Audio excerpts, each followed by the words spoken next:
Enjoy today's commute because things are about to change. The next snowstorm to hit the south coast is expected to arrive tonight. Now, this incoming system could bring even more snow than what we saw earlier this week. There's still plenty of snow and ice on the ground from Monday, like here in Richmond, and conditions aren't expected to warm up very much in the coming days. With more on what to expect tonight and tomorrow, here's meteorologist Russ Lacate.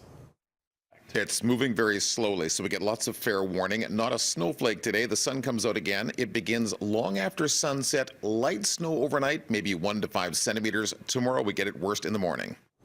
Now, a lot of preparations are underway for this incoming weather system. Motorists, transit users, and pedestrians being warned to plan ahead because this could be a worse situation than what we experienced on Monday. City crews in Vancouver have been busy applying salt and brine on the major routes. They've already gone through 2,000 tons of salt in 1 week. That is double the amount used last winter. On Monday, the city had 28 trucks out, but the snow came too fast for traffic to break the salt down. Priority clearing areas will be bus routes, bridge decks, arterial roads, emergency routes, and heavily used bikeways.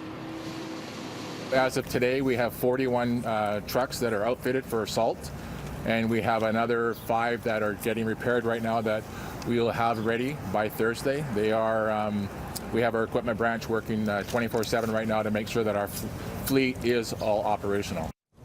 And TransLink is gearing up for a potentially rough couple of days as of tonight and into tomorrow morning. For more on that, Greg Harper is live in Burnaby this morning. Greg. Good morning, Kyle. If you're looking for any Christmas gifts for me, I could use some earmuffs. Pretty cold here this morning. Metrotown SkyTrain station just behind us here in Burnaby.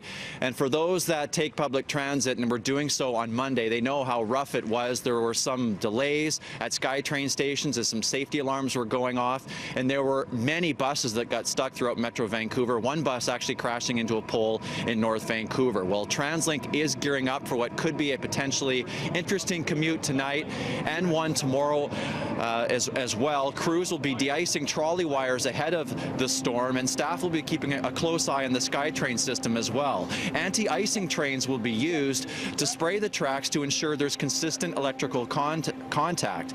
And if there's excessive snowfall overnight, they will run empty trains to try and keep the rails clear.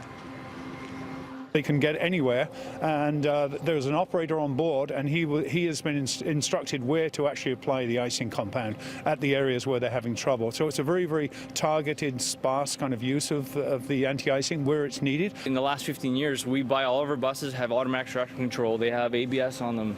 There's a lot of automatic equipment on that bus to make it as safe as possible and as reliable as possible in the adverse weather. So if you plan on taking public transit tomorrow, probably a good idea to have some patience. Kyle? We'll see what Santa brings you for Christmas. Nice job this morning. Greg Harper looking snug out there in a cold Burnaby this morning. Now, the region's ongoing opioid crisis is going to be front and center during a public forum at Vancouver City Hall tonight. It comes as the City of Vancouver considers a property tax increase to help combat the escalating number of overdoses. The proposed increase would be 0.5%, and it would be on top of the city's proposed 3.4% increase in property taxes for next year.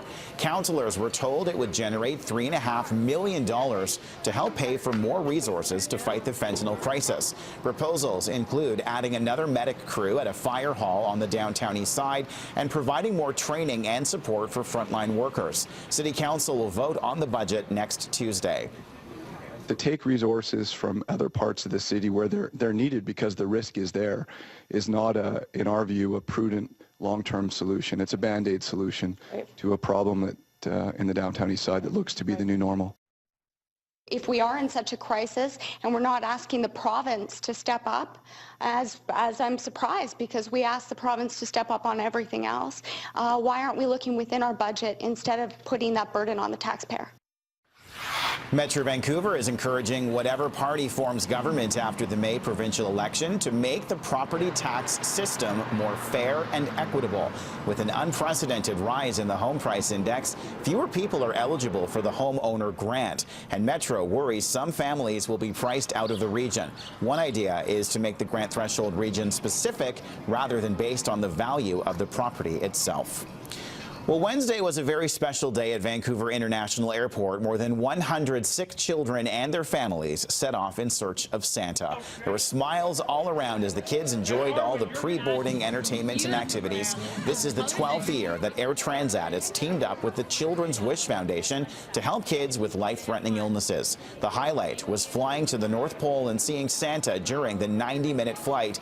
For some kids, this was their very first time on a plane. We all understand how hard it is for all of us to get through just our regular day-to-day living, and to have something fun like this to share instead of just the hard times makes it more special. The more and more operations that come to you, the more your child gets a little scared, and this has taken all the worry away. So it's such a beautiful opportunity. They have a huge variety of struggles. So for us to partner together with Air Transat to almost simulate what we do in a Wish, which is to create an experience that is magical, to create a dream, to create a distraction. And that's what today is. 7:37. Looks like they had a fun time. Certainly does.